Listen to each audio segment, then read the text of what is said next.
اگر ایک انصاف کا نظام اس ملک میں قائم ہو جائے تو ہر چیز ٹھیک ہو جائے نا. کیا 20 سال سے آگ میں افغانستان اس وجہ سے جل رہا ہے کہ عورت کو برقع پہنایا بھائی؟ اب تو آپ نے اپنے بچوں کو اپنے ہاتھوں سے قتل کر کے ان کو اپنا دشمن بنا لیا. تو جب افغانستان کی عوام اٹھ کر امریکہ کے خلاف لڑتی ہے اور آپ ان کو ٹیررسٹ کہتے ہو تو پھر آپ کافروں کا ساتھ دے رہے ہو, مسلمانوں کا ساتھ نہیں دے رہے, جو کہ آج ہمارا ملک اور ہماری فوج کر رہی ہے. ہم کافروں کا ساتھ دے رہے ہیں. ان حالات میں فوج بھیجی اور وہاں پر کارروائی شروع کی تو مشرقی پاکستان سے برا اثر اس کا نکلے. اس میں ظاہر ہے کہ جب اس قسم کے مجاہدین اٹھتے ہیں تو اس میں سارا کا سارا کرمنل ایلیمنٹ بھی شامل ہو جاتا ہے. میں یہ نہیں کہہ رہا کہ یہ سب اچھے ہیں. اسلام کا پیغام آگ لگانا نہیں ہے, اسلام تو امن چاہتا ہے. یقیناً ہم طالبان کا نظام نہیں چاہتے, اور اس ملک میں بہت پڑھے لکھے لوگ ہیں اور بہت پڑھے لکھے مسلمان ہیں. یہی ان کو خوف ہے. ان کو خوف یہ ہے کہ اگر کسی دنیا کے ایک خطے میں یہ نظام صحیح طریقے سے لگ گیا, صحیح طریقے سے, اور دنیا کو نظر آ گیا کہ یہ نظام کیسا ہے, تو وہ سب مسلمان ہو جائیں گے.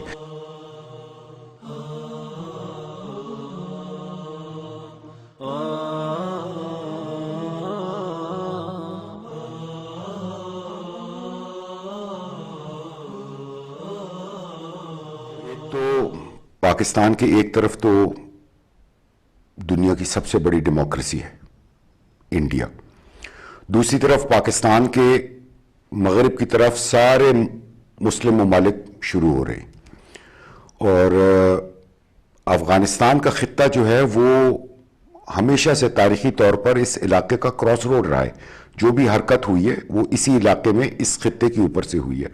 آج بھی دنیا کے زیادہ معدنی وسائل جو ہے وہ جو ابھی تک بروئے کار نہیں لائے گئے سینٹرل ایشیا میں ہیں, اور ان کا راستہ افغانستان سے گزر کر یا ایران کے راستے آ سکتا ہے یا پاکستان کے راستے آ سکتا ہے. اگر ایران کے راستے آئے تو وہ پرشین گلف میں نکلتا ہے, جہاں پر وہ بند علاقے میں نکلتا ہے. صرف پاکستان کا ایک راستہ ایسا ہے جو اس کو کھلے سمندر کی طرف ایکسیس فراہم کرتا ہے. اور سالہ سال سے روس اور امریکہ کا یہ تنازع چلتا رہا کہ اس روس کو یہاں سے نکل کر وارم واٹرز کی طرف آنے کے لیے کیسے اجازت. اس زمانے سے یہ مسئلے چل رہے ہیں جس زمانے سے برطانیہ ہندوستان پاکستان کے اوپر حکومت کرتا تھا, تب سے یہ مسئلے چل رہے ہیں. آج ان کے رنگ بدل گئے ہیں, لیکن وہی تنازع روس کے علاقوں سے اور امریکہ کی طرف سے, دونوں طرف سے اس علاقے میں آج تک نکل رہے. ایک تو اس کا یہ اینگل ہے. دوسرا اس کا اینگل یہ ہے کہ سینٹرل ایشیا کے علاوہ افغانستان اور پاکستان کے علاقوں میں بذات خود بہت زیادہ معدنی وسائل موجود ہیں. وہ اس کی ایک دوسری اہمیت ہے. تیسری اہمیت یہ ہے کہ آج چین کو بھی جو راستے چاہیے مڈل ایسٹ کی طرف آنے کے لیے, وہ بھی انہی علاقوں میں سے گزر کے آتے ہیں. تو دنیا کی تمام بڑی طاقتیں اس وقت یہاں پر فوکس ہوئی ہوئی ہیں. ایک یہ اینگل ہے. دوسرا یہ کہ جب روس نے افغانستان پر قبضہ کیا تھا اس کے بعد سے کچھ حالات اس طرح کے اس نوعیت کے ابھرے کہ افغانستان اور پاکستان اور ایران ان علاقوں میں اسلامسٹ سوچیں بہت زیادہ تیزی سے ابھری, اور یہ وہ نان عرب علاقے تھے جہاں پہ اسلام نے سر اٹھانا شروع کیا. یہاں جلزیہ کی حکومت آ گئی, وہاں پر اسلام کے نام پہ روس کے خلاف جہاد امریکہ اور سعودی عرب کے پیسوں پر چلایا گیا. اس کے کچھ اثرات نکلے, جو اثرات ابھی تک نمایاں طور پر چل رہے ہیں. تو دنیا کے لیے, خاص کر مغربی دنیا کے لیے, ایک یہ بھی خدشہ ان کو رہتا ہے کہ اگر یہ علاقہ اکٹھا ہو گیا اور یہاں پر اسلام کا نام لینے والے اٹھ کھڑے ہوئے تو یہ علاقہ ایک بہت بڑی طاقت کے طور پر دنیا میں نمودار ہو سکتا ہے. یہ ایک طرف ہے. دوسری طرف میں سمجھتا ہوں کہ پاکستان کی عوام کے اندر اتنا پوٹینشل ہے, جو انہوں نے تمام دنیا میں جہاں بھی ان کے سٹوڈنٹس جاتے ہیں, کام کرنے والے جاتے ہیں, لوگوں کو وہ پوٹینشل نظر آتا ہے کہ ایک ملک جو اس غربت کی حالت میں اور اس مس مینجمنٹ کی حالت میں رہ رہا تھا, اس کے باوجود وہ ایک دنیا کی ایٹمی طاقت بھی بن گیا, بہت بڑی میزائل پاور بھی بن گیا, ایک بہت کیپیبل آرمڈ فورسز ان کے پاس آ گئیں. تو یہ ایک بہت بڑا پوٹینشل ہے اس ملک کا. پھر آج خاص کر پچھلے الیکشنز میں جو ہمارے یوتھ نے اپنا کردار دکھایا ہے, اور اس سے پہلے بھی آپ نے دیکھا ہوگا جو پاکستان میں مختلف جیسے زلزلہ آیا, سیلاب آیا, تو کراچی سے اٹھ کے بھی لڑکے کشمیر تک پہنچے اور بہت انہوں نے خدمتیں کی.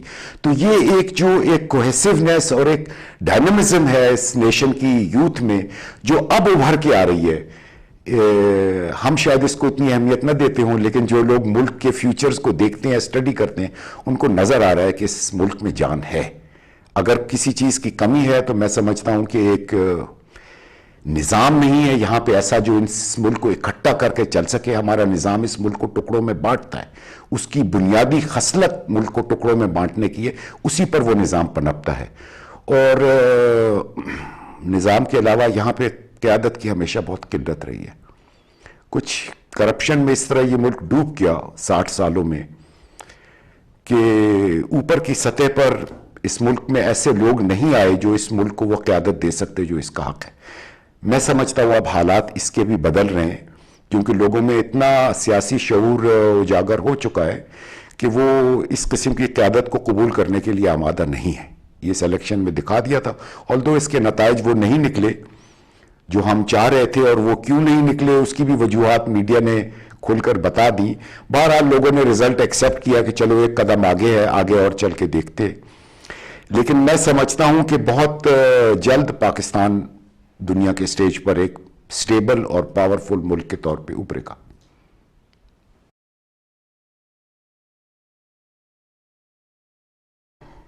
دو ہی ملک ہیں دنیا میں جو کسی آئیڈیالوجی کے پیچھے بنے ہیں، جن میں سے ایک پاکستان ہے، ایک اسرائیل ہے. میں یہ سمجھتا ہوں کہ یہ اللہ کا بنایا ہوا ملک ہے. اللہ یہ اس کو سنبھال کے یہاں تک لایا ہے. دیکھو ہمیں احساس نہیں ہوتا، لیکن جیسے واقعات اور جن راستوں سے گزر کر ہم یہاں تک پہنچے ہیں ان کو اگر آپ دیکھو تو وہ آپ کو کلیئر اندازہ ہو جاتا ہے. مثلا جب پاکستان بنا تو ہندوستان کا خیال یہ تھا، انہوں نے ہمیں کوئی ایسٹس نہیں دیے پارٹیشن کے وقت. ان کا خیال تھا کہ یہ ملک زیادہ دن چلے گا نہیں، کولیپس ہو جائے گا، واپس آ جائے گا. یہ چل گیا. درخت کے نیچے بیٹھ کے سرکاری ملازمین کام کرتے تھے. کسی جگہ میں نے یہ بھی پڑھا ہے کہ کاغذ میں لگانے کی پن نہیں تھی، کیکر کے کانٹے سے کاغذوں کو جوڑتے تھے. تو بہت برے حالات میں سے گزر کر یہ ملک اپنے پاؤں پر کھڑا ہو گیا جس کی لوگوں کو توقع نہیں تھی. ایک تو یہ بات ہوئی. دوسری بات، اتنے بڑے ایک ملک کے ساتھ، ہندوستان کے ساتھ، اللہ نے ایک کشمیر کا حصہ تنازع کے طور پر یہاں چھوڑ دیا. اور وہ کشمیر جو کہ صرف پاکستان کا حصہ ہی نہیں تھا بلکہ پاکستان کی ساری لائف لائن تھی، سارا پانی وہاں سے آتا تھا. آپ اس کو اگر چھوڑنا بھی چاہو نا، اگر آپ پیورلی میٹیریلزم کے اوپر بھی چلے جاؤ نا، کوئی آئیڈیالوجی نہ لو، کوئی مقاصد زندگی کے نہ لو سوائے کھانا پینا پیسے کے، پھر بھی آپ کشمیر کو خیر آباد نہیں کہہ سکتے. آپ زندہ نہیں رہ سکتے اس کے بغیر. اللہ نے ایسا آپ کو گرفت میں دیا کہ آپ ایک اتنی بڑی طاقت کے مد مقابل آپ کا دشمن بنا کر کھڑا کر دیا اور آپ کو مجبور کر دیا کہ آپ اس کے ساتھ تنازع کرو. یہ بھی اللہ کا ایک طریقہ ہوتا ہے. اگر یہ تنازع آپ کے لیے نہ دیا گیا ہوتا تو نہ آپ کو اتنی بڑی فوج کی ضرورت ہوتی، نہ آج آپ ایٹمی طاقت ہوتے. شاید یہ سارا ملک دکانداری میں لگا ہوتا اور شاید اب تک وہ ہضم بھی کر چکے ہوتے اس کو، کیونکہ دکانداری میں آپ اتنی بڑی طاقت کے آگے اکانومی کی جنگ میں کھڑے نہیں رہ سکتے. تو کچھ اللہ نے اس کو ایسی وجوہات دے دی جس پر یہ ملک مجبور ہو گیا کہ اپنے آپ کو ایک فوجی اور دفاعی طور پر اپنے آپ کو مضبوط کرے، ایک فوجی طاقت بنائے. ہمارے پاس اس کے علاوہ کوئی چارہ نہیں تھا. کہہ دیتے ہیں کہ فوج نے اپنے آپ کو بڑا رکھا ہوا ہے، اس میں فوج کی بقا ہے. اس میں فوج کی کوئی بقا نہیں ہے. فوج کی بقا تو تب ہونا کہ آپ ان کی تنخواہیں ڈبل کر دو، ان کو مراعات دینی شروع کر دو. فوج کی سائز سے ایک فوجی کے یا فوجی کمانڈر کی صحت پہ فرق نہیں پڑتا. اور کچھ لوگ یہ تاثر دیتے ہیں کہ شاید فوج اس لیے بڑی رہتی ہے کہ اس نے حکومت لینی ہوتی ہے. تو حکومت تو پنڈی کا 111 بریگیڈ کافی ہوتا ہے حکومت لینے کے لیے. فوج کو اس سے کوئی غرض نہیں ہے. کوئی بھی سیاسی حکومت اس ملک میں ایسی نہیں آ سکی. اب 71 کے بعد بھٹو صاحب کی حکومت آئی تھی نا، اس وقت 71 کے انجام میں فوج کا امیج بہت لو تھا. فوج بالکل سر جھکا کر چل رہی تھی. جو کچھ 71 میں ہوا تھا اس کے انجام میں بھٹو صاحب بہت مضبوط تھے اور انہوں نے فوج کے اوپر بہت دباؤ ڈالا، فوج کے سربراہ پر بھی. تو یہ کہہ دینا کہ وہ بھٹو صاحب فوج سے خائف تھے اور فوج کو چھوٹا نہیں کر سکے، یہ غلط بات ہوگی. کم از کم سیاسی حکومتوں میں بھٹو صاحب کی ایک حکومت ایسی تھی جس میں فوج سے خائف ہونے کی کوئی وجہ نہیں تھی. لیکن بھٹو صاحب نے بھی فوج کو کم نہیں کیا کیونکہ وہ پاکستان کے مفاد میں نہیں ہے. باتیں کرنی آسان ہوتی ہیں، لیکن جب آپ ایک ملک کی سربراہی کر رہے ہوتے ہیں اور پورے ملک کے پریکٹیکلی آپ مفاد اور نقصانات اور خدشات اور خطرات دیکھتے ہو، کتنا بڑا دشمن ہے، آپ فوج کم کر نہیں سکتے، ممکن نہیں ہے آپ کے لیے. تو یہ اللہ نے کچھ مجبوریاں اس ملک کو دے دی جس کی وجہ سے یہ ملک یہاں تک پہنچا. دوسری چیز میں یہ کہوں گا کہ بار بار اس ملک میں فوجی حکومت کا آنا، سیاسی نظام کا گرنا، پھر سیاسی نظام کا آنا، پھر فوجی حکومت کا آنا، یہ ایک سلسلہ جاری رہا. اب آپ اس کو مختلف نظریوں سے دیکھ سکتے ہیں کہ بھئی سیاست پنپ نہیں سکی، سیاست مضبوط نہیں ہوئی، ملک ترقی نہیں کر سکا. یہ ایک پولیٹیکل لائن آف تھنکنگ کا پوائنٹ آف ویو ہے. اس میں ایک اور رنگ بھی ہے. وہ رنگ یہ ہے کہ یہ نظام ہے تو بذات خود ناکارہ، اس میں تو کوئی شک و شبہ نہیں. وہاں ٹھیک ہے، ہم کہہ دیتے ہیں کہ یہ 10 سال 15 سال 20 سال 25 سال چلتا رہے گا تو یہ اچھا ہو جائے گا. یہ ایک مفروضہ ہے، اچھا ہو جائے گا یا نہیں ہو جائے گا اللہ بہتر جانتا ہے. مجھے تو پچھلے سال 5 سالوں میں رتی برابر اچھائی نظر نہیں آئی کہ جی 5 سال پہلے ایسا تھا تو اب ایک نوچ اوپر ہو گیا ہے. اگر تو 5 سالوں میں مجھے یہ نظر آیا ہوتا کہ پہلے ملک یہاں تھا فوجی حکومت میں، اب پولیٹیکل حکومت میں یہاں آ گیا، تو میں کہتا کہ بھئی اب آگے جاتا جائے گا. لیکن وہ پہلے اگر یہاں تھا تو اب یہاں آ گیا. اب 5 سال اور دیکھ لیں گے. میرا نہیں خیال کہ اس راستے پر ہمارے لیے بہتری ہے. اور میں یہ سمجھتا ہوں کہ یہ فوجی حکومت کا بار بار آنا، سیاسی حکومت کا گرانا، اس کا ایک اور نتیجہ بھی نکلا ہے. دیکھو، فوجی حکومت اس ملک میں صرف اس وقت آتی ہے جب نمائندہ حکومت عوام کی نظروں سے گر چکی ہوتی ہے اور فوجی حکمران کو نظر آ رہا ہوتا ہے کہ اگر اس وقت میں نے حکومت سنبھالی تو عوام میرا ساتھ دے گی. اس کے بغیر کبھی فوجی حکومت نہیں آتی. ہمیشہ آج اس دفعہ بھی جب جنرل مشرف کی حکومت آئی ہے، ملک میں لوگوں نے مٹھائیاں بانٹی ہیں، سڑکوں پہ نکل کر ناچے ہیں. وہ اور بات ہے کہ سال کے بعد اندر اندر ہی ان کو نظر آ گیا کہ یہ حکومت بھی ویسا ہی ہے جیسی پچھلی تھی. وہ ایک الگ ڈائنامکس ہے، ایک الگ مباحثہ ہے. میرا کہنے کا مقصد یہ ہے کہ عوام کو یہ بات آج آسان ہو گئی کہ اس نظام کی ہمارے ملک پر اس طریقے سے گرفت، اس نے پنجے نہیں گاڑے کہ اس کو اتار کر پھینکنا ناممکن ہو. اتنی دفعہ یہ ٹوٹ کے گر چکا ہے کہ اس نظام کو اتار کے گرانے میں کوئی خاص دشواری نہیں ہے. سب تمام عوام کو پتہ ہے کہ کسی وقت بھی یہ نظام ہٹا کر دوسرا نظام لگایا جائے گا تو کوئی بڑی آفت نہیں آ جائے گی. 6 دفعہ پہلے بھی ہو چکا ہے. کیونکہ جب ایک نظام ایک ملک پر بیٹھتا ہے تو وہ نظام اس کے اندر اپنے پنجے گاڑ لیتا ہے، اور اسی نظام میں آنے والے لوگ جو اس نظام پر پنپتے ہیں وہی اس ملک میں طاقت رکھتے ہیں، اور وہ اس نظام کو ہلنے نہیں دیتے اپنی جگہ سے. اور وہ نظام اور آپ اس نظام میں کوئی بہتری لا نہیں سکتے. اگر ہم یہ سمجھیں کہ ملک، دنیا کے بہت سے ڈیموکریٹک ملک بہت ترقی کر رہے ہیں، تو وہ ترقی اس وجہ سے نہیں کر رہے کہ وہ ڈیموکریسی بہت اچھی ہے. وہ ترقی اس وجہ سے کر رہے ہیں کہ وہ ترقی یافتہ ملک ہے. ان کے ادارے ترقی کر چکے ہیں، ان کی انڈسٹری بہت بڑی ہے، ان کی عوام بہت پڑھی لکھی ہے، اس کا بڑا پوٹینشل ہے اس ملک میں. ان تمام ترقیوں کی وجہ سے ان میں پیسہ بہت ہے، ان میں تنظیم بہت ہے، یہ تمام چیزیں ان کے اندر ہیں. ان کے نظام میں کوئی خاص خوبی نہیں ہے. جب کمیونزم بنی تھی تو وہ اس وجہ سے بنی تھی کہ یہ نظام ناکارہ تھا، تو وہ اس سے بھی ناکارہ ایک نظام لگا دیا گیا جو آئیڈیالوجیکلی دیکھتے ہوئے بڑا اچھا لگ رہا تھا، آئیڈیل لگ رہا تھا، گراؤنڈ پر وہ ڈیلیور نہیں کر سکا. تو وہ بنا اسی لیے تھا کہ یہ کیپٹلسٹ سسٹم کے خلاف بنا تھا، کیونکہ لوگ اس کیپٹلسٹ سسٹم سے تنگ تھے. آج ہمارے سامنے تمام ماڈرن دنیا کی ڈیموکریسیوں میں کیا ہو رہا ہے ہمیں نظر آ رہا ہے. ان کا اقتصادی نظام فیل ہو چکا ہے. کیا یورپ ہے، کیا امریکہ ہے. ابھی امریکہ میں اربوں ڈالر پریزیڈنٹ کے کہنے پر عوام کے ٹیکس کے دیے ہوئے بینکوں کو دے دیے جاتے ہیں کہ یہ لیں آپ اپنا کاروبار چلائیں. تو یہ فیلئر ہے نا اس نظام کا. ٹھیک. پھر جو کرپشن اس کے نظام میں ان کے ملکوں میں ہو رہی ہے اس کی کوئی مثال نہیں ہمارے ملک میں بھی، لیکن وہ کرپشن صرف اوپر کے لیول پہ ہو رہی ہے. عوام کو روزمرہ اس سے ڈیل نہیں کرنا پڑتا کیونکہ وہ اتنی ڈیولپ ہو چکی ہے کہ وہ اپنا حق مانگتے ہیں. ہمارے یہاں عوام کو ابھی تک حق مانگنے کا اختیار نہیں ملا. اب آہستہ آہستہ ہماری عوام اٹھ رہی ہے. تو میں یہ سمجھتا ہوں کہ یہ بھی اللہ کا ایک کرنا تھا کہ اس نے ہمیں ایسے رکھا ہے کہ ہم ایک بہتر نظام لا سکتے ہیں اس ملک میں. عوام اس کو ایکسیپٹ کرے گی اور یہ ملک گر نہیں جائے گا. یہ خدشہ کسی کے دل میں نہیں ہوگا کہ اگر اس کانسٹیٹیوشن کو چھیڑا گیا تو ملک تباہ ہو جائے گا، کیونکہ کانسٹیٹیوشن بہت دفعہ اٹھا کے باہر پھینکا جا چکا ہے، پھر بھی ملک چل رہا ہے.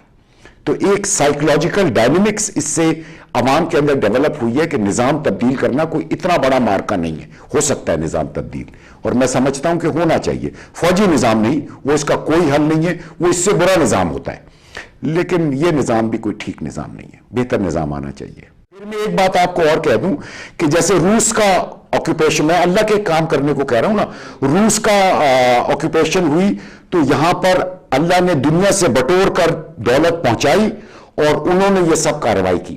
اس کے نتیجے کیا نکلے کہ ہم کہہ دیتے جی کلاشنکوف کلچر آ گیا, فلانا ہو گیا, ڈیماکا ہو گیا, وہ ایک الگ چیز ہے. ایک وہ ڈائنامکس اٹھی جس سے اسلام کے نام پر جہاد کرنے کا ایک کانسیپٹ یہاں پر کھڑا ہوا.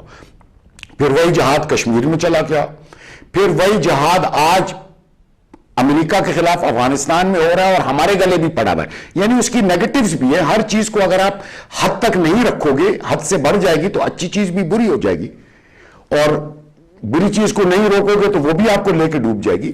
تو میں کہہ رہا ہوں کہ یہ اللہ نے ایک سائیکولوجیکل ڈائنامکس اس نیشن کی ایسی ڈیولپ کی ہیں کہ اس کے اندر ایک پوٹینشیل بڑھ گیا ہے. ٹھیک ہے, ہم کہہ دیتے ہیں کہ دنیا میں جہاں بھی دھماکہ ہوتا ہے اس میں کوئی نہ کوئی پاکستان کا نام نکل آ جاتا ہے, تو اس سے پاکستان کی بدنامی ہو رہی ہے.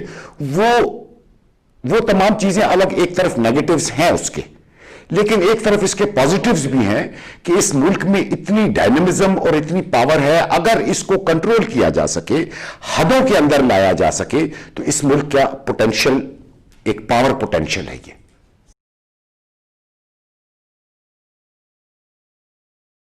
میں سمجھتا ہوں کہ جو لانگ ٹرم ویژن رکھتے ہیں نا, جس نے دنیا پر حکومت کرنے کا منصوبہ بنایا ہوا ہے اور حکومت کر رہا ہے مور اور لیس, اور اس کو اسٹیبلش کرنا چاہتا ہے, سسٹین رکھنا چاہتا ہے اپنی گورنمنٹ کو, وہ دور کا سوچتے ہیں. ہماری تو چھوٹی سوچ ہوتی ہے نا, 5 سال کی سوچی ہم نے. صرف یہی نہیں, میں سمجھتا ہوں کہ جتنی فوجی حکومتیں بھی پاکستان میں آئی ہیں, اب تو ریٹروسپیکٹ میں ہم مڑ کے دیکھتے نا, ایوب خان کی حکومت آئی, پاکستان کو سینٹو سیٹو کا ممبر بنا لیا گیا. جنرل ضیاء کی حکومت آئی, افغانستان کا پورا مارکا ہوا. جنرل یحییٰ کی حکومت تو ویسے ہی باقیات تھی جنرل ایوب کی, وہ بھی پاکستان کو 2 ٹکڑے کرنے میں کام آ گئی. جنرل مشرف کی حکومت آئی, وہی مجاہدین جو پہلے ہمارے ہیرو ہوتے تھے وہ ہمارے ملعون ہو گئے, وہ بالکل ہمارے دشمن بن گئے. تو یہ بڑے لمبے سوچے سمجھے منصوبے کے مطابق کرتے ہیں. جہاں تک 9/11 کا تعلق ہے, 9/11 کی انکوائری کے لیے ہنری کسنجر صاحب کو لگایا گیا تھا, انہوں نے استعفیٰ دے دیا. اس کے بعد اس کی inquiry, formal official inquiry government کی طرف سے نہیں کی گئی. اگر اتنا بڑا واقعہ پیش آیا تھا تو انکوائری کیوں نہیں ہوئی اگر ہم نے کیا تھا؟ جتنے الزامات لگے وہ انٹیلیجنس ایجنسیوں کے جمع کیے ہوئے شواہد پر لگے, جن کا کوئی وہ نہیں ہے کہ وہ شواہد ٹھیک تھے یا نہیں تھے. کسی کورٹ میں ان کو نہیں دیکھا گیا, کسی فارمل طریقے سے نہیں دیکھا گیا. لاکھوں کی تعداد میں مسلمانوں کو قتل کیا گیا, ان کو جیلوں میں بند کیا گیا.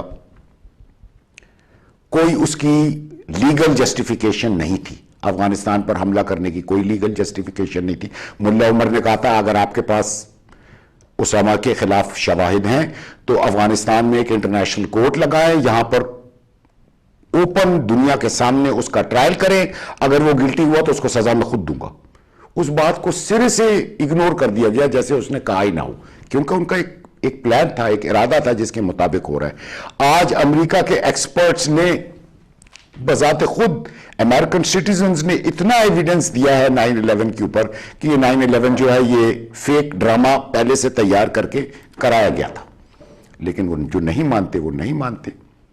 کہتے ہیں کہ یہ اس صدی کا پرل ہاربر تھا جو انہوں نے دوسری جنگ عظیم میں قوم کو لے جانے کے لیے, قوم کو آمادہ کرنے کے لیے, تو انہوں نے امریکن قوم کو آمادہ کیا, مسلمانوں کے خلاف نفرتوں کو ابھارا اور یہاں تک پہنچے کہ وہ یہ سب کچھ کر رہے ہیں. آج بھی آپ دیکھتے ہو, آج نہیں 9/11 کے بعد سے ہی یہ پروپیگنڈا ساری ویسٹرن میڈیا میں لگاتار چلتا رہتا ہے کہ پاکستان ٹیررزم کا گڑھ ہے. پاکستان جہاں بھی کچھ مسئلہ ہوتا ہے, کوئی 2 پاکستانی نکلتے ہیں یا پاکستان سے کوئی لنکیج نکلتا ہے, پھر ایک دفعہ میڈیا میں ہر طرف یہی باتیں آتی ہیں کہ پاکستان ٹیررزم کا گڑھ ہے. کیوں؟ کہ وہ اپنی عوام کو, ویسٹ کی تمام عوام کو, دنیا کو مینٹلی پریپیئر کر رہے ہیں کہ ٹیررزم کا گڑھ ہے, ایک دن ہمیں اس کے ساتھ نمٹنا پڑے گا. اور وہ اس کے لیے پریپریشن کر رہے ہیں، اور میں سمجھتا ہوں کہ وہ دن زیادہ دور نہیں ہے. ابھی امریکہ یہاں سے نکل کے جانے کی باتیں کر رہا ہے. ٹھیک ہے، ہم تو انہی چیزوں پر اپنی سوچوں کو رکھتے ہیں جو کہ ہمیں نظر آ رہی ہوتی ہیں کہ بھائی انہوں نے اعلان کیا کہ ہم 2014 میں چلے جائیں گے. انہوں نے تو اعلان عراق کا بھی کیا تھا، آج تک وہاں سے گئے نہیں ہیں. تو فرض کرو کہ وہ یہاں سے چلے جاتے ہیں.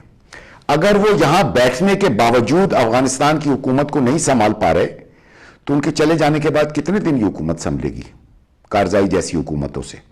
ظاہر ہے، سب کو نظر آ رہا ہے. اگر وہ یہاں سے چلے جاتے ہیں تو جو امریکہ نے وار آن ٹیرر پوری دنیا میں اعلان کی ہوئی ہے، جس کا انہوں نے کوئی اینڈ آبجیکٹو نہیں دیا، نہ کوئی ٹائم فریم دیا ہے کہ یہ جنگ غیر معینہ مدت تک جاری رہے گی، تو اس جنگ کا کیا بنے گا؟ کیا وہ دنیا کے سامنے اعلان کر رہے ہیں کہ امریکہ افغانستان، کیونکہ آج سب سے بڑی وار اگینسٹ ٹیرر تو افغانستان پاکستان میں ہو رہی ہے، اس سے بڑی تو کہیں نہیں ہو رہی. یہاں سے نکل کر کیا وہ دنیا کے سامنے اس بات کا اعتراف کر رہے ہوں گے کہ ہم وار اگینسٹ ٹیرر ہار گئے ہیں اور ہم وہاں سے نکل کے آ گئے ہیں؟ کیا وہ جیت کا اعلان کر کے جائیں گے؟ تو جیت کا اعلان کس بنیاد پہ کریں گے؟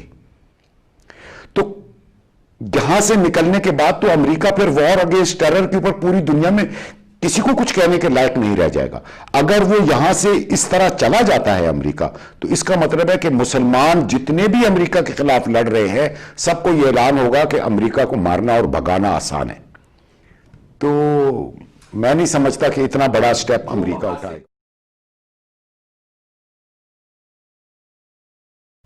دیکھو، جب سوویت یونین ٹوٹا ہے نا، مجھے ابھی ان صاحب کا نام یاد نہیں، وہ یورپ میں نیٹو فورسز کے کمانڈر تھے. ان سے کسی جگہ ڈنر پر وہ کہیں ٹاک دے رہے تھے، ڈنر کے بعد جب سوویت یونین ٹوٹا اور رشیا بنا، تو ان سے کسی نے سوال کیا کہ نیٹو تو سوویت یونین کے خلاف کھڑی ہوئی تھی، تو اب نیٹو کا کیا مقصد رہ گیا؟ کیا نیٹو کو ختم کر دیا جائے؟ تو انہوں نے اس ڈنر کی تقریر میں کہا تھا کہ اب نیٹو کا نیا آبجیکٹو مسلم ورلڈ ہے. یہ بہت سالوں پرانی بات ہے، اور ان کو پھر دوسرے دن اپنے اپوائنٹمنٹ سے ہٹا دیا گیا تھا کہ انہوں نے ایسی بات کی، اور اس پر بڑی انہوں نے کوئی ایکسپلینیشنز اور اپالوجیز وغیرہ دے کر کے، وہ اس کا اپنا پرسنل ویو تھا وغیرہ وغیرہ. تو یہ تو گیون ہے کہ ان کا آبجیکٹو مسلمانوں کی سوچ ہے. یہ ان کا آبجیکٹو جو ہے وہ یہ نظریہ ہے ایک مسلمانوں کے، جس کی، اور اس نظریے کو ڈیفیٹ کرنے کے لیے ساری مسلم دنیا میں سال ہاں سال سے، جیسے یہ ان کے جو اورینٹلسٹ آئے تھے، یہ آج تو نہیں آئے تھے، یہ تو کئی صدیوں پہلے آئے تھے، کیونکہ انہوں نے آج کا تو نہیں دیکھا ہوا یہ نظریہ. یہ تو کیوں نظریہ مست ہو گیا ہماری، کیونکہ خلافتیں بادشاہتوں میں بدل گئی، ہم آج تک ان پہ پرائیڈ لیتے ہیں کہ ہمارا خلیفہ تھا. وہ خلیفہ کہاں تھا؟ وہ تو مسلمان اکٹھے ضرور تھے اس کے نیچے، لیکن وہ تھی تو بادشاہتیں اسی قسم کی جیسے اور کسی مذہب کے لوگوں کی بادشاہتیں ہوں. بہرحال وہ پوٹینشل پھر بھی اتنا تھا کہ اس نے یورپ کے بڑے حصے پر قبضہ کیا ہوا تھا. اس وقت سے انہوں نے اس کو دیکھا ہوا ہے، اور اس وقت سے اس تصور کو ڈیفیٹ کرنے پر لگے ہوئے ہیں. آج بھی ایک سے ایک ٹی وی کے اوپر پروگرام. اب یہ تمام آپ ہمارے ملک میں جنرل مشرف صاحب کے بعد آنے کے بعد جو کلچرل چینج آئی ہے وہ آپ نے دیکھی ہے. اوریانی، فحاشی، یہ جو سوشل ویلیوز اسلام کی ڈسٹرکٹ کرنا ہے وہ کس تیزی سے یہاں پر کی گئی ہیں. اور صرف یہاں پر نہیں، جب افغانستان میں 9/11 سے پہلے جب سوویٹس ٹوٹ گیا اور وہ وہاں سے چلے گئے اور آپس میں افغانستان میں ان فائٹنگ ہو رہی تھی اور ملا عمر نے کافی علاقوں پر قبضے کر لیے تھے، تو ایک دن شاید ڈان اخبار میں یا نیوز اخبار میں بیک پیج پہ اتنی بڑی ایک تصویر آئی تھی. یہ سارا میڈیا ان کے پیسوں پہ چلتا ہے، آج تک چل رہا ہے، تمام کا تمام. بیچ میں بہت سے اچھے لوگ ہیں، یہ میں نہیں کہتا، لیکن جو میڈیا مین پلیئرز ہیں میڈیا کے، وہ انہوں نے قابو میں رکھے ہوئے. بیچ میں اللہ کا شکر ہے کہ آج بھی بہت مسلمان ہیں.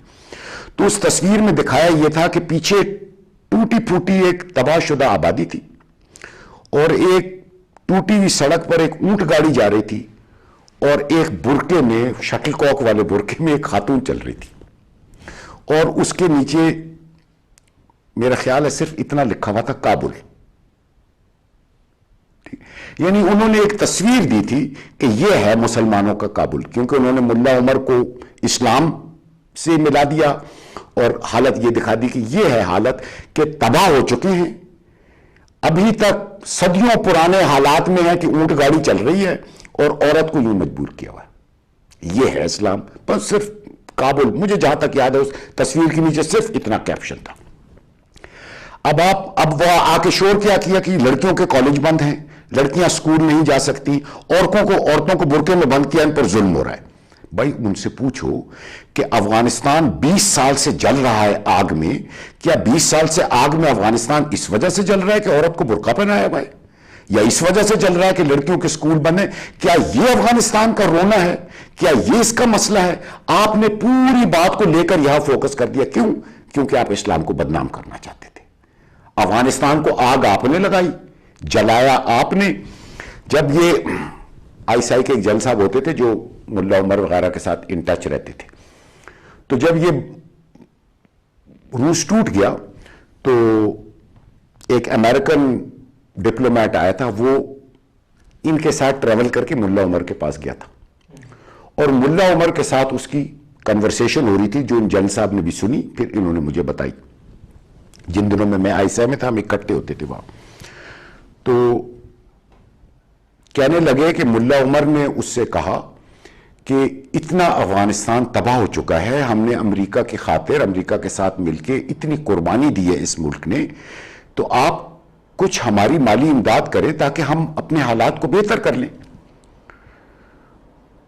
تو اس امریکن نے کہا کہ ڈالرز درختوں پر نہیں اگتے. تو جس پر ملا عمر نے جواب دیا کہ آپ جب افغانیوں کو یہاں اپنے خاطر مروا رہے تھے تو آپ نے کیا سمجھا تھا کہ افغانی درختوں پر اگتے ہیں؟ تو یہ ان کی ہاسٹیلٹی کا لیول ہے اور یہ امریکنوں کی سوچ ہے کہ جب تک مقصد پورا ہو رہا تھا پیسے بھی دے رہے تھے، کام بھی کروا رہے تھے. آج پھر وہی بات ہے، آج پھر ہم ان کے پیچھے چل رہے ہیں. ہمیں پتا ہونا چاہیے کہ کل کو جب ان کو ہمیں ضرورت نہیں ہوگی تو گولے بھی ہم پر یہی گرائیں گے. یہی ان کی ہسٹری رہی ہے پہلے سے. وہی افغانی جو ان کے لیے خون بہا رہے تھے، ٹھیک ہے اس میں ان کی اپنی آزادی بھی شامل تھی لیکن امریکہ کا بھی تو ایجنڈا ہٹ رہا تھا. روس تباہی وہاں سے ہوا ہے، اس کی تباہی کی آغاز ہی وہاں سے ہوا ہے. تو وہی امریکہ آ کر پھر اس کی آبادی پر آج گولے گرا رہا ہے. اس لیے یہ ڈرون اٹیک کیا ہے جو پورے پاکستان اور افغانستان میں روز کے روز ہو رہے ہیں. بچے مرتے ہیں لائنوں سے، ان کے ویب کے اوپر تصویریں آتی، ٹی وی تو ہمارا دکھاتے نہیں. انہوں نے تو صاف آسانی سے کہہ دیا کہ جی وہ ہمیں وہاں جانے کی اجازت نہیں ہے. میں نے کہا اچھا آپ کو وہاں جانے کی اجازت نہیں ہے تو جتنی تصویریں اور ویڈیو وہاں سے، آپ تو ہر فون کے اوپر ویڈیو کیمرہ چل رہا ہے، وہ آپ کیوں نہیں دکھاتے؟ کہتے ہیں ہمیں اجازت نہیں ہے. میں نے کہا اگر آپ کو اجازت نہیں ہے تو آپ تصویر کا ایک رخ کیوں دکھا رہے؟ آپ جو لاہور میں دھماکہ ہوتا ہے وہ کیوں دکھاتے ہیں اگر آپ فاٹا میں دھماکے نہیں دکھا سکتے جو آپ کی اپنی فوج کر رہی ہے، اور جو بچے اور عورتیں اس میں مر رہی ہیں اگر آپ وہ نہیں دکھا سکتے تو یہ کیوں دکھاتے؟ آپ تو ایک سائیڈ کا گیم کھیل رہے ہیں، آپ نیوٹرل تو نہیں ہے.